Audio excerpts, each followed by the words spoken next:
these are some, I would say, I just vetted out few points, but it's more complex than I can describe. But let's get into the other discussions to bring more clarity into the subject.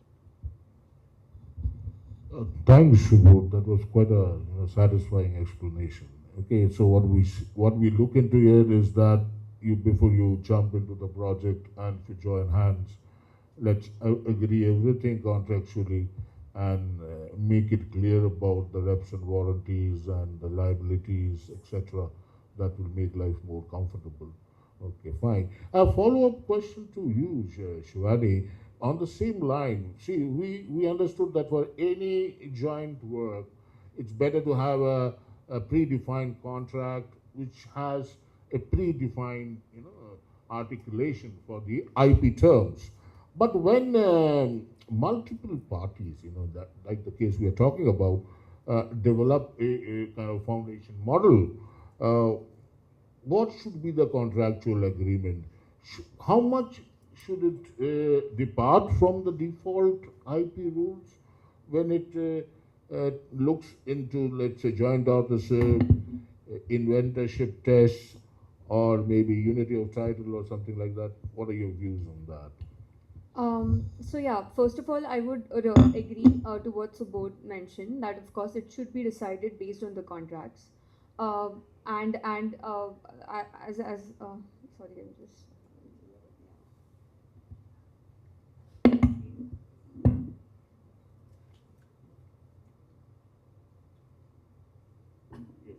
yeah. Yeah, so I was saying that it is important to have everything mentioned in the contract before getting into even involving in AI modeling and everything.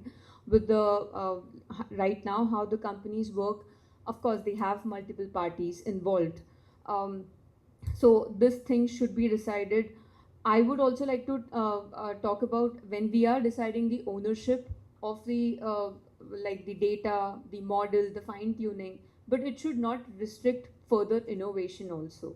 So somewhere in the contract it should be mentioned that further innovations can also be, like, I don't know, maybe it should be decided that particularly. Also, yeah. Yeah, also I would also, so once the ownership and everything is decided, now talking about the data, the responsibility also comes in, because if something tomorrow happens related to uh, DPDP coming in the picture, then which of the ownership people involved in the contract should take that responsibility if any breach happens? The data person, the model making person, the fine tuning person, I don't know, like, so that should also be particularly decided, I believe. So contracts are the best way of having this decide before, even getting into the business. That's what my. Just a small. You made a very very, you know, important statement that whatever you do in the contract, further innovation should not be stopped. Yeah. On that aspect, I'll go back to what Subodh said, that we start with a lot of background IP, work together, and come out what we call as foreground IP. So these are the terms we normally use in contracts. Now, uh, there should be a clear-cut understanding on the ownership of the forward IP to enable everybody that they can further use it and innovate it. Yes, I think there should be. Oh. And What so is the actual situation? Is there, I mean, sometimes the reality, I'm supposed to be a nice person, but I'm not. Okay, so the contract should be that, but sometimes, the business does not happen that way. yeah. So, uh, like, yeah, as I totally, so on that lines I would like to mention, recently there was a incident about Anthropic and Alibaba. So we are now talking about the model ownership, data ownership, but they actually alleged Alibaba that they are, distillation of their model behavior. They have distilled all of that, and so we are still in a very, I think, very very like a earlier stage of that discussion of the ownership part. People are now alleging that AI behavior is also being copied right now. So I think for that also some kind of that the model's outcome should also be have certain kind of ownership, or that behavior or that kind of cannot be copied. Something like that IP should be given for that. Something like I feel, because like we are in the very I would say early stage of discussions about that, but I think that should also be considered. I totally agree. We are probably in a state of infancy now. Yeah. And we await to get more and more mature as the day come by. But, and then, technology will always take the role, because uh, law is always a follower. Let's get that clear. It's a technology which is the forerunner. You cannot have a set of law or a statute ready for tomorrow's technology. Law is going to follow the technology trends, and then often, because in the digital age things are moving so fast, it won't be wrong to say that law is actually struggling sometimes to keep pace with the developments. Having said that, let me come to you, Krishma, that in this scenarios, where we see a IP value chain being built, uh, it may be whatever, a cloud computing or a foundation model, or any proprietary data set, or maybe some kind of tool. What are the most problematic dependencies one faces? So I wouldn't actually say that there is one single layer which is causing the major dependency issue.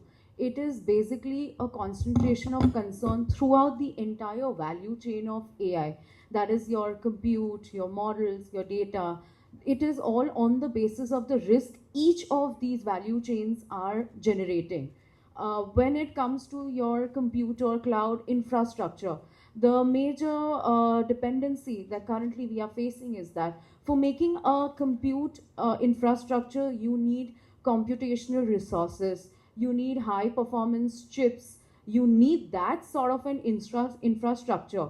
And current scenario, there are only few global players in the market who is actually having all of these accesses together. So that makes dependency one more issue in that layer. Then you have your foundational models that are there. What is happening is that majorly you have products that the companies are making, but those products are being made on a smaller frontier models, which again, those frontier models are owned by only certain specific global players. What happens if anything goes wrong from that perspective? You have tomorrow license agreements changing on those bases, they increase the pricing. As Shivani pointed out, you have model behavior issues that come in, so again the dependency increases therein. Then you have data, which is of course the king today. Besides proprietary data, you have the personal data also, that is of finance perspective. You have pharmaceutical perspective data that comes in. How to navigate those data, again the dependency increases. The only in the value chain, the least dependency I would say is the tooling factor, because tooling is something that eventually can be replaced. So when it comes to the value chain, that's when I would not say one dependency, it's dependency on all currently. So yes. Okay, thanks a lot, Kajma. So what I understand is that dependencies are going to be there, Yes. and they are going to increase as we move forward. True. So it's not about ending dependencies, it's about managing them. Yes. Is that the True. right understanding? True. Yes, that's when I think IP comes into the factor. Okay. In managing those dependencies, because when it comes to IP, it can either amplify or either mitigate all of these dependencies depending on each of the scenario. By amplify, I mean today you can have exclusivity over your resources that you have come up with. You have, of course, your patent, your copyright that comes in, licensing that comes in, that would help to create those prominent players and exclusivity by amplifying IP. Secondly, you have IP mitigation that happens. The way IP can mitigate is, again, something that I own. I want to commercialize it. So I will commercialize it, of course, through the IP ways of having those collaborations, those licensing techniques, so that even I'm earning today after being the global player. And also at the same time, the technology is getting access to the global market as in. So I would actually put it in such a nutshell that IP is the only way you can bring about a balance between the compute, which is the major dependency, and the data, which is your king at present. That's the only way IP can balance it out, bringing the exclusivity and accessibility issues.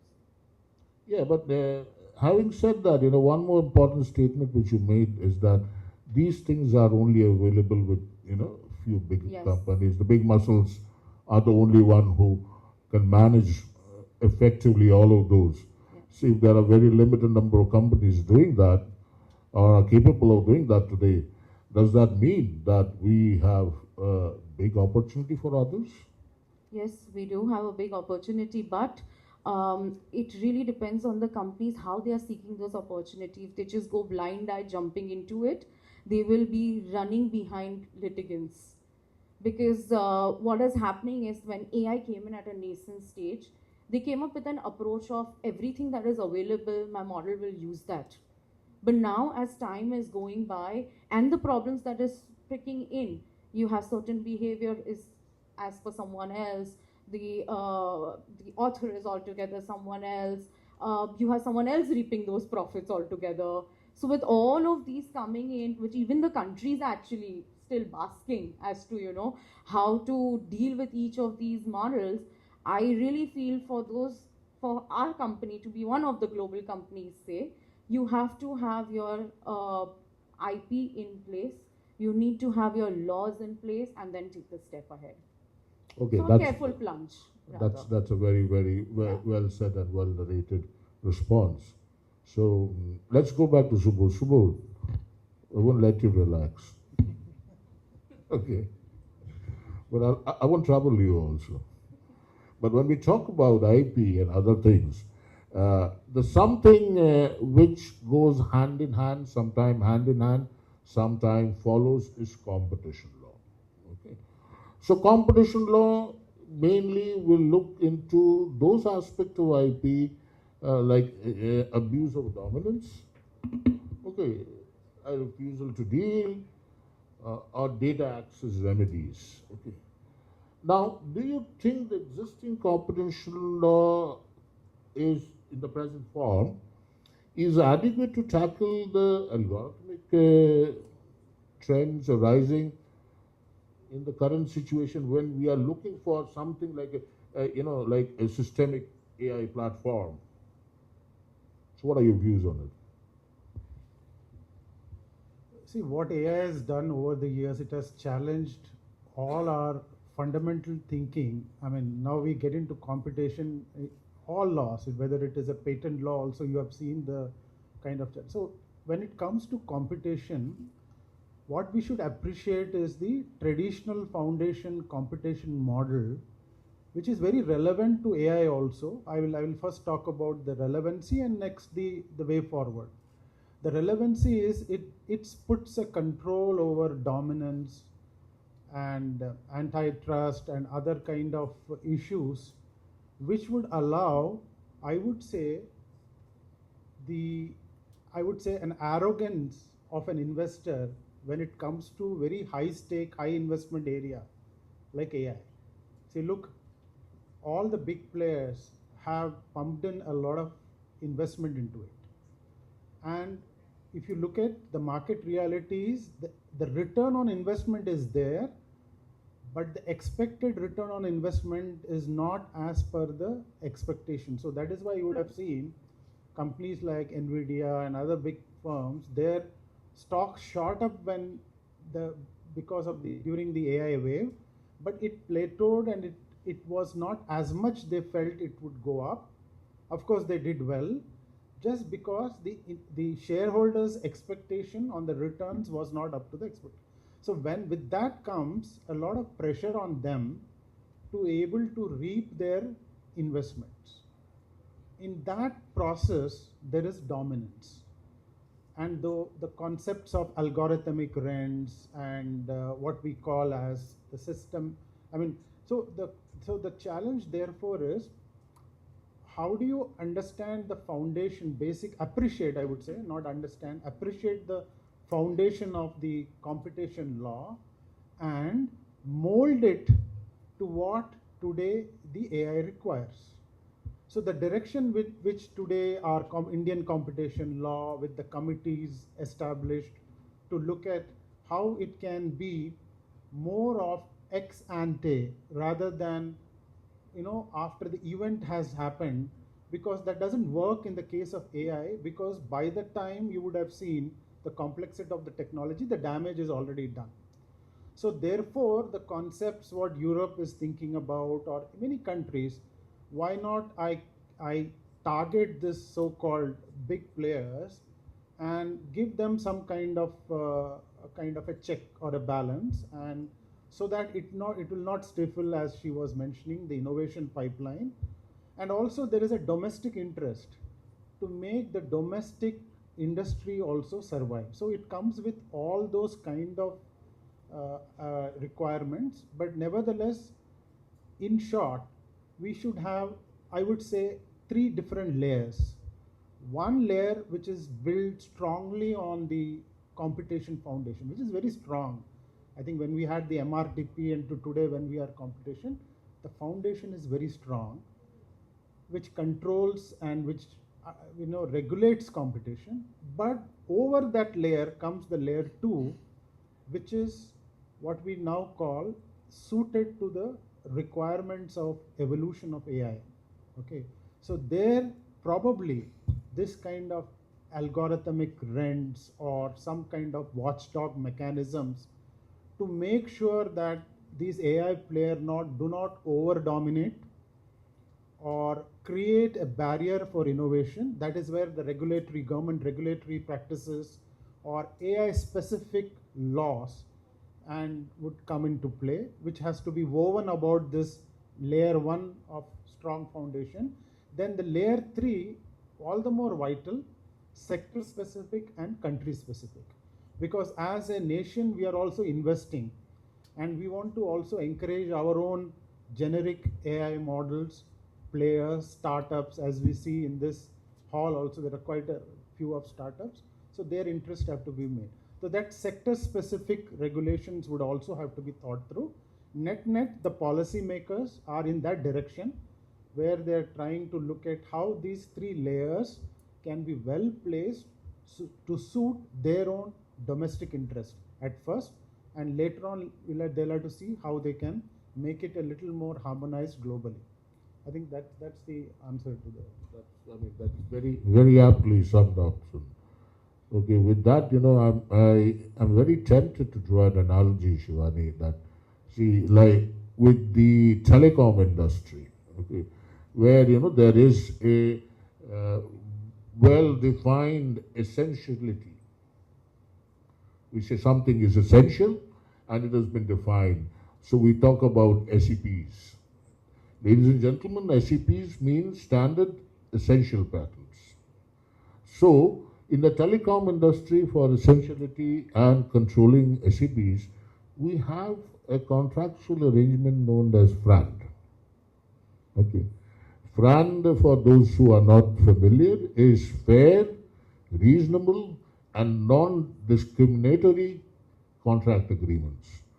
So, Shivani, my question is, do you think that we should be looking at possibilities of developing a FRAND-like scenarios for AIs to rather to stop or inhibit, the development, the far-reach effect? What are your thoughts on that? Yeah, so as you very well explained, FRAND is fair, reasonable, and non-discriminatory terms, and I truly believe there is a need for that, because just imagine if there is a bridge, connecting two cities, and the owner of the bridge is charging a lot, maybe just even to cross that bridge. So that should also not happen. In that scenarios, then we should have regulators coming in. Of course, the companies owning the data, owning the model, they should charge, and they have the authority, and of course, in every means they can do that, but not at the cost of charging like maybe like 1 crore just to cross a bridge. So for that, we should have some regulatory bodies coming in the picture, regularizing all the FRAND thing for all these things under AI. 1 crore is too little. Okay. I'm just Subodh will give it to you right now.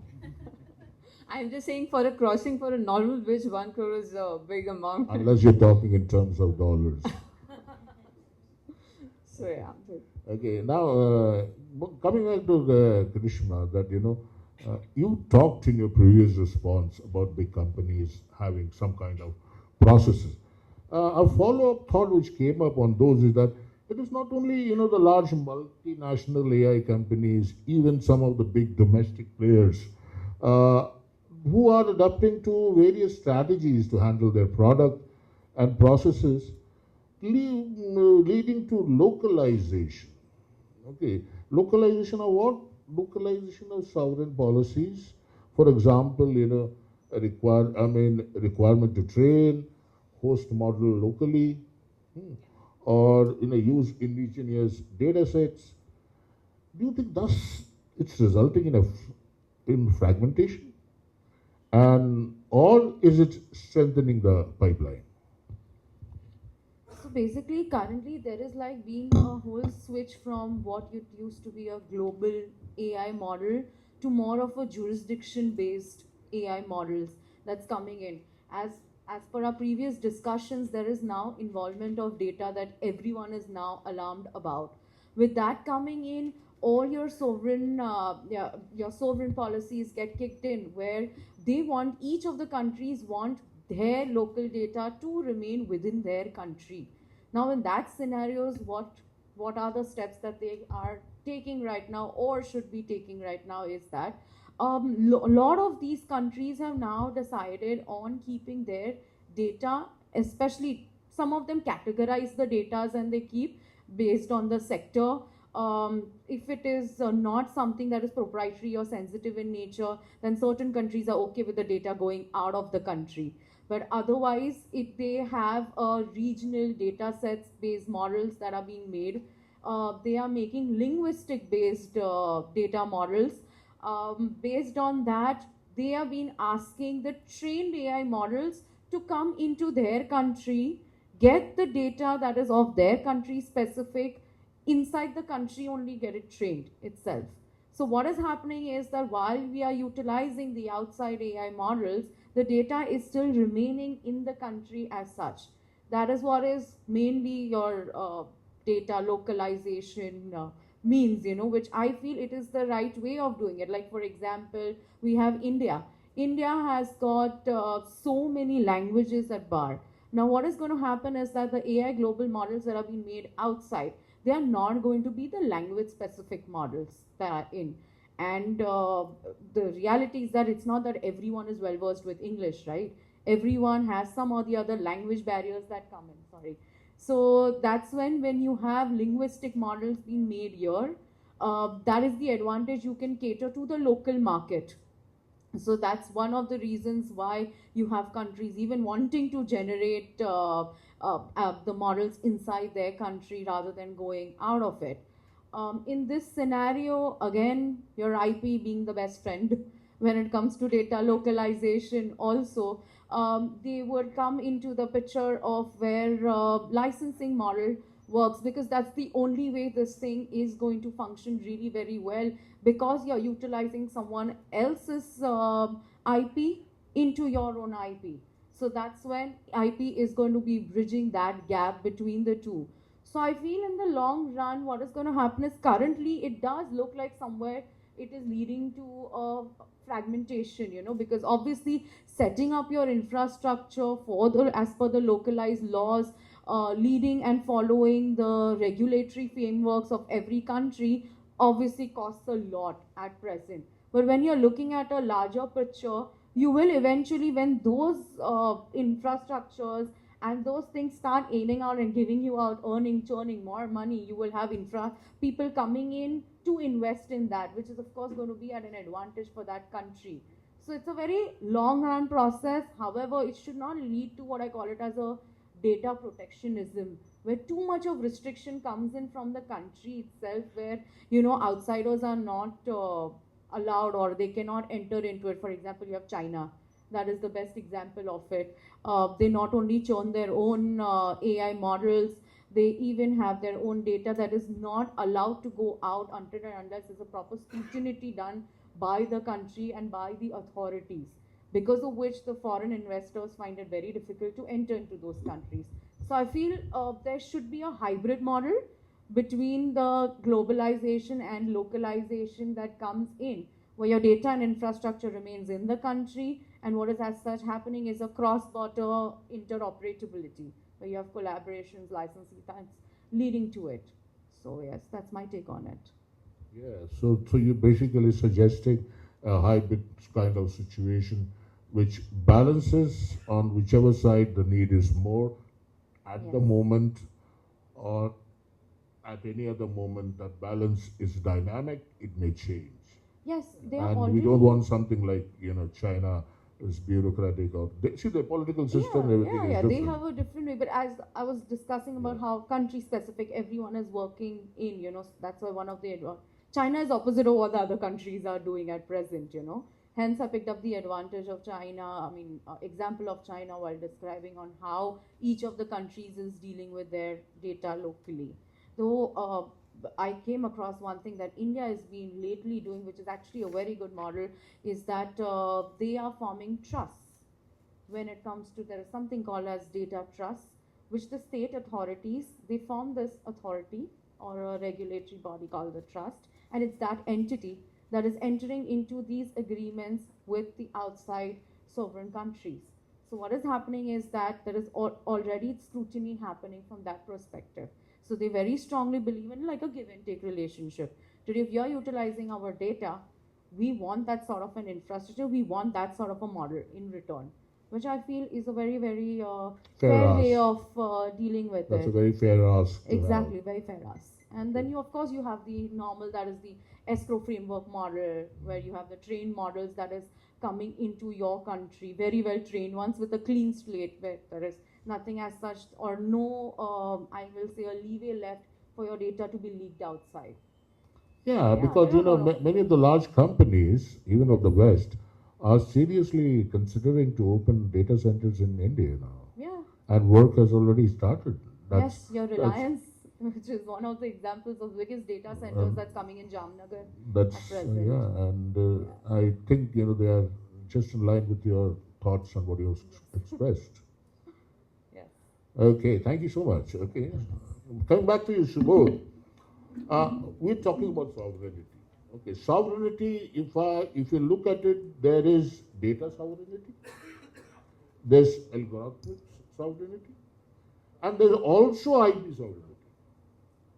Now, I guess they are not all of them are not same, and especially in countries like India or other low middle income countries who are trying to make indigenous models, as we've been discussing. What is your thought, for them, that will that in the long run avoid dependency, or it will just end up in a bunch of, let's say, territorial platforms?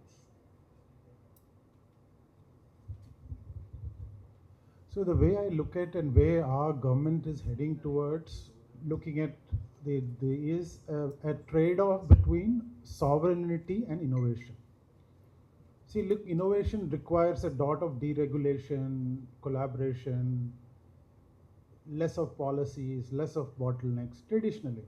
Okay, whereas sovereignty is required, especially in the concept of or in the AI pipeline, because as Professor Anindya mentioned, three different types of sovereignty we are discussing.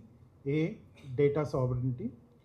It's like, for example, as in India, with such a huge population, let's say we are building an application to determine our disease prominence. Let's say we are targeting diabetes or any other disease which is quite prominent in India, wherein the data is coming from billions of people. So don't you think as a country like India, we would like to have the data sovereignty? But having said that, to make disease prediction and analysis, I would require the best models. So I want the best models from the world to work with my data. So wherein I must allow international players to be able to come to our country and work with our population and bring out what we require. So algorithmic, when it comes to when it comes to data sovereignty, some very strong points. I'm being very India specific. Strong points emerge because of our diaspora, our population dynamics, etc. And by nature, we are having a lot of data, I would say, whether it is retail. But when it comes to algorithmic sovereignty, it's a trade-off. Okay, so we are not building all the models in our country.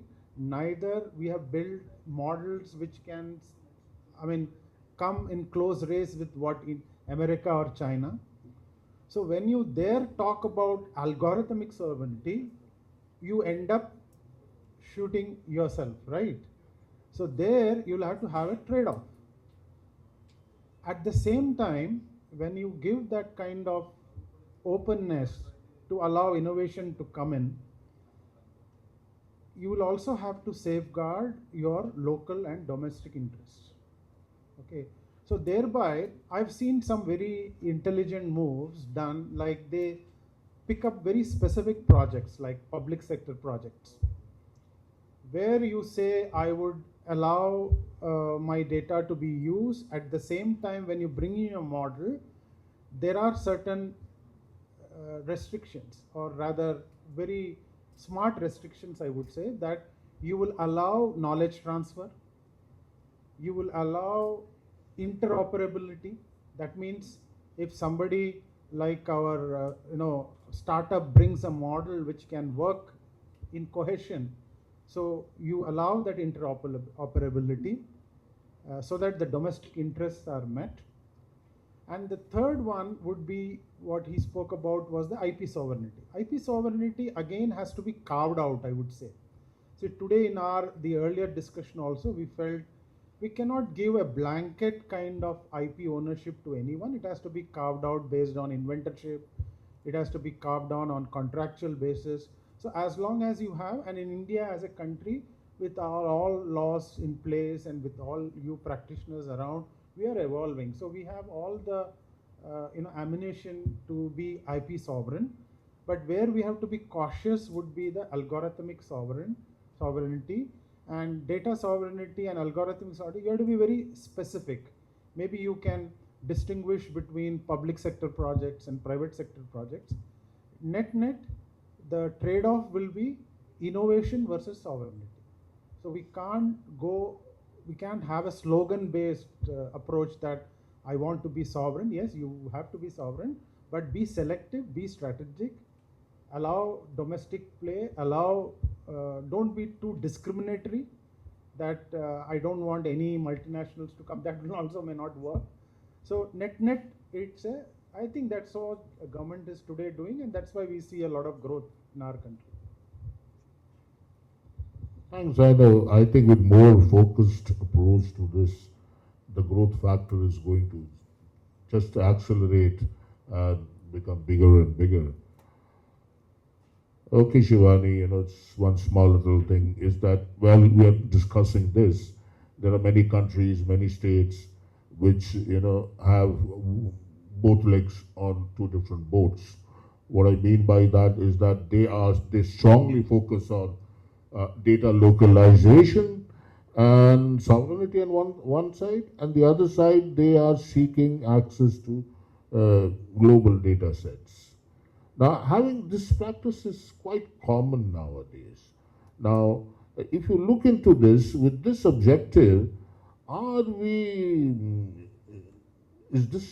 first of all, is this a conflicting objective? And or aren't we enriching the entire digital mechanism by this? True, you said that the states, the countries want data sovereignty, wherein they want to store the data locally, and also they want AI innovation. To solve that, of course, this is both contradict things, because you cannot, don't exchange the data and don't get the. So that is how it's worked, because ultimately to solve that, hence we have now DPDP. There is something called as DPAs, where you can, there are data processing agreements, where you can actually exchange the data. DPDP suggests there are certain countries which you can actually, exchange and send the data to for the processing point of view. So the innovation is not hampered. The data is sent to the legitimate countries what are suggested by the government. So that way also, if maybe there is a scenario, certain country is not mentioned under the DPDP, and we can't exchange or send the data, our data to them. In that case, maybe we can have the model implement in our local, like in that city, that country. That will also help in the AI innovation, and the data sovereignty will also maintain. To solve all of this problem, that's what I was, so previously when you were also mentioning, now we have DPAs in place. Every country can do, under the DPDP, there are data processing agreements. You can actually, do that and exchange the data for set period of time, maybe 6 months or like whatever that is. Also, if by doing that, we were talking about the contract part, who owns the data, the IP part, like the data person or the data company should have the IP as a, what I say, like a patent for that. But if we do it through a DPA, maybe the IP, the patent for that data company can be at least what we can say, just avoided. And of course the model, so model is the bigger picture, but solving all of those problems with the data sovereignty and AI innovation, I think this is the best way, taking in picture with the DPDP, our recent Data Protection Act. Thank you, Shivani. Karishma, there's no panel, no discussion complete unless we make some noise about training data. So let's make some, let's address this issue also. So in today's scenario, when we're looking at training data, whether it is web scrapped or, user generated or, licensed content, or how are companies structuring their, mitigation strategies?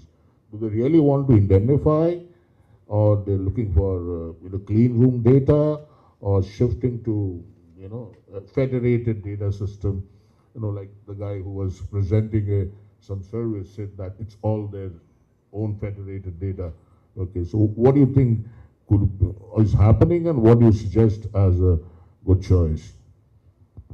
So earlier, what used to happen is that the approach was whatever is available, frisk that data, take that entire data, we will start working on our models. But as I said earlier also, with litigation and the problems mitigating now stepwise, the companies have become really very alert when it comes to model-based companies who are making models based on the data that is altogether of some other company. Their approach is now turned towards the question of where did you get the data from? Is the data that you have secured, is it somebody else's data? Is it your data? Because while the world is actually waiting from the judicial point of view to get those answers, it's really taking very long, is because it's not even their fault. With AI coming in, every step is new, In fact, I would actually say with AI coming in, we all have become students. Because what we have learned in the past, it's all adding to new genres that's coming in. So from a judicial point of view, it is of course getting difficult to lead to this current level of the changes that are happening. So what is happening is that generally when we have companies that approach us who have the data in place, they want an entire stepwise how we deal with the answers or questions that rather we are supposed to answer to the AI model-based companies. So what we do is that the first thing that we tell them is that you need to tier your entire data that comes into you. By tier there is something called as the data tiering. I'm sure the software people know about this, where your tier 1 data speaks about the data that the company owns itself. Then you have your second data, that is your proprietary data, or it belongs to somebody else altogether that you can get on license basis. Then you have got third, that is altogether data that you are unaware of, where there is a lot of risk while getting that data involved. So all of these data tiering happens to exactly know which level risk is your data currently right now withholding, which level are you in. Then second point is that you get your licenses in place. When you get an answer to where your data lies, you automatically realize, oh, this is some part of the data which I don't really own, but however, so and so person owns that data. So what you do is you go and figure out where the owner is. After knowing where the data and who owns the data, you get the licenses in place so that you're legally sound from that perspective. Then the third step that you do is that indemnity. There is no escape from indemnity now, is because naturally when the AI model based companies are putting in that sort of a money, say for building in the infrastructure, as how we were discussing about data localization, naturally they're not going to risk about that part. They are not going to take that headache of where the data generated from, how are we going to solve this litigation issue. So naturally at that point of time is the indemnity that comes into the picture, which every AI model company is asking for it, which I feel is not wrong at all.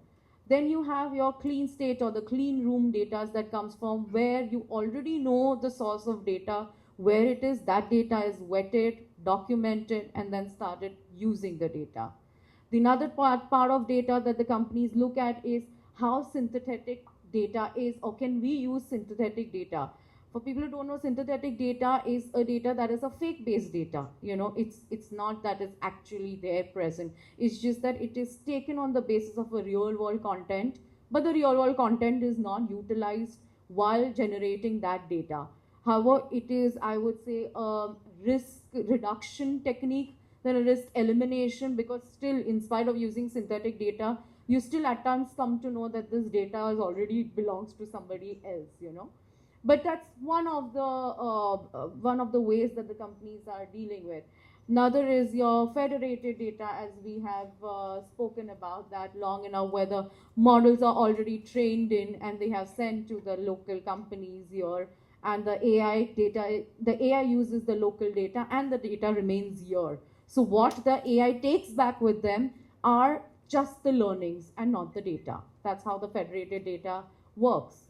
And lastly, what companies have been very specifically seeing is that they are not giving in to the technical disadvantage of what I call it as memorization of data.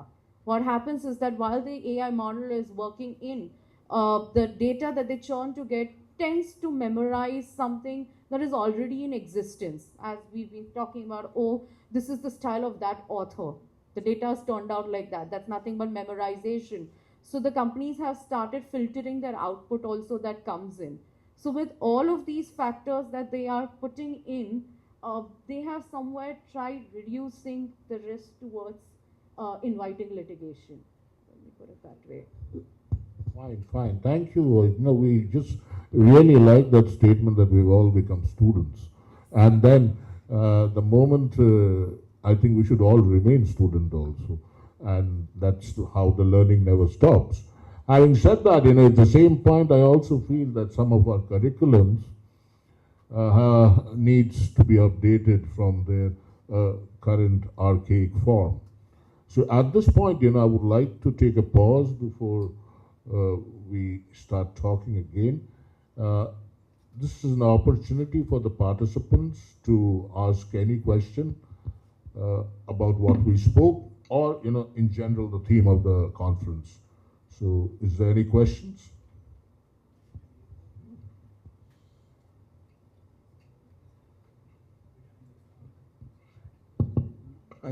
Hi. My name is Vishwas. My question is about so to give a background. So I work in a pharmaceutical industry. So where in generic pharmaceutical industries, companies need to design around secondary patents like formulation or method of use patent. So with the advent of AI, I have seen a recent trend that companies who are providing AI-based solutions, they are filing IP on the wherever the secondary solution is available or alternate solution is available for the secondary patent. So this is creating, in fact, a challenging situation for generic industries or biosimilar industries. So how do you think what would be your thoughts on how biosimilar or generic industry can mitigate this challenge? You want to answer or shall I answer? Yeah. Well, Vishwas. Yeah, I would expect it from Dr. Sircar. You have all wrong expectations. Okay. And then you call yourself that your name is Biswas. Biswas पे विश्वास ही नहीं रहा. Well, gentlemen, the situation is AI is just identifying an opportunity, okay, which can be done humanly as possible. You can sit with a bunch of or buckets of patent information, look for those opportunities yourself. Now you have a tool which does that for you in much lesser time. Having got or identified an opportunity doesn't mean you can file a patent. To patent requires few other requirements. Okay? And those requirements of patentability would force you, more so in the pharma industry, to go for experimentation. So you develop, you do the experiments, reach a meaningful conclusion, and if that meets the criteria of patents, you can file a patent. Now, what is AI doing here? Okay. AI is just doing a job which is believed to be more comprehensive and accurate at a much less time. It's not that you can't do it. Tell me. You can look at all those a few thousand documents and find an opportunity. It may take a few months. He's just identifying the opportunity. So when you say they are filing a patent, they cannot. Because that does not satisfy the conditions of patentability. It only identifies and points out an opportunity which could lead to proprietary IP. Does that answer your question? Yeah, the scenario here is the small companies who are taking help of these AI-based solutions, and they are filing. So probably they might be doing some small experiments and generating data that can certainly meet the patentability requirements, and that could create. That's what now it is the next challenge biosimilar or generic industries would. What's wrong in that? What's wrong in that? So you're looking for identifying areas of proprietary IP. Whether you do it in-house, okay, or hire a consultant like me, okay, or use a tool, how does it matter? Because you have to establish the conditions of patentability if you want to file and get a patent allowed. It doesn't matter if it's a small company or big company, he is not doing anything wrong. Unless, the tool is mischievous in nature. So you're using a wrong tool. Okay. Then comes, how the tool was trained and all that blah, blah, blah, which we were talking about. Okay. Do we have any other question? Thank you.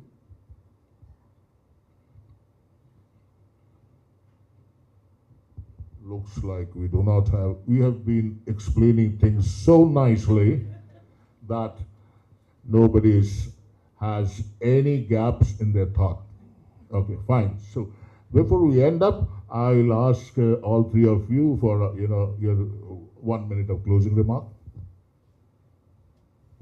As I said earlier, we go with the understanding and direction as to how we apply, whether it is an IP law, contractual law, regulatory law, and finally, not just look at legally defensive solution, but also commercially viable. I think that is what would make the innovation flourish, whether you look at a country-specific strategy or an industry-specific strategy. That is the direction which I feel we should take to see that AI meets its goal, and the goal is the societal benefits. So there we all come in as one of the key stakeholders, and we are the enablers.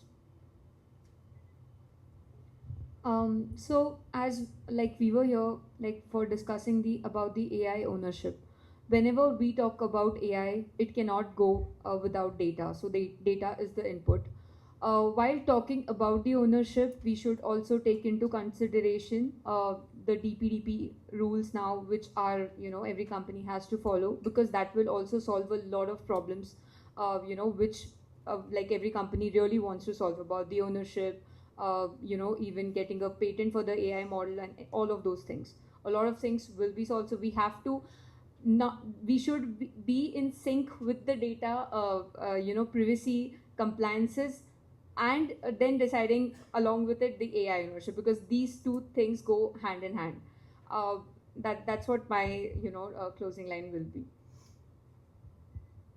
I would like to just say one thing, that with innovation coming every single day, how much ever you go to a brilliant consultant like any of us, or how much ever the laws are changing, there's always going to be that small little loophole that will or may come up with, because everybody is getting new to the whole structure. It is on you how you are going to take that loophole and convert it into an advantage towards you. For example, if you tomorrow find that, oh, I've been using somebody else's data, you don't run towards litigation. Make that person also earn at the same time. Commercialize everything that you come across, how much ever viable the scenario is. There is licensing, there is collaboration, there are things that are already persisting. I would really suggest to always turn and look towards things that's already persisting, then to sit and wait, what do I do next, or what am I going to go through next, as everything is changing day in, day out. So yes, that's my closing. I too get a chance to make a closing remark. So I thank the organizers for having us here, all of us, putting all of us together. I thank all my panelists for being such a wonderful session and sharing their valuable thoughts. And I also thank all the participants. You have been a wonderful audience. Thank you all. Have a wonderful day.